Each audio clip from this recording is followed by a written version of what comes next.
बनाना okay बोली जा बेच आगे बोल सावगी ते नाल गया काजू काजू ते सेब हो गई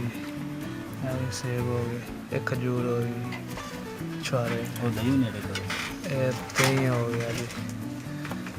दही ठीक हो गया जी ते मसाला चाट मसाला ठीक हो गया जी है की है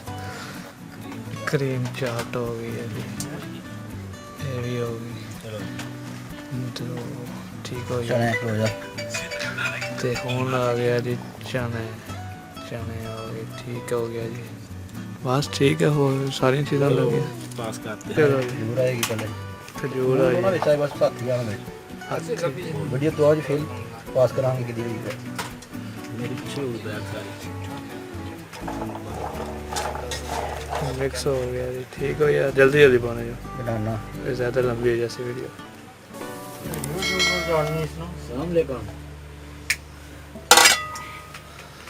पार्क बनाना हो गया ते होम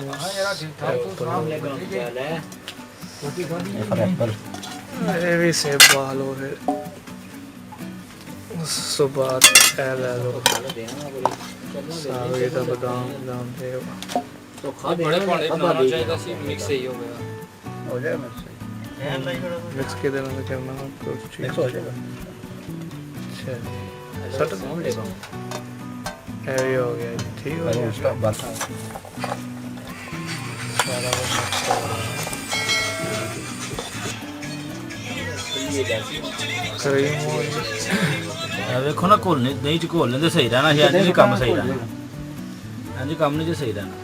दही सुट्टा है ना हो जाएगा सारा कुछ टेंशन ना ले ਫਿਰ ਵੀ ਵੇਖ ਲਿਆ ਜੀ ये है सारा कुछ मिठाई है कोई भी खट्टी चीज़ नहीं पहले बेचा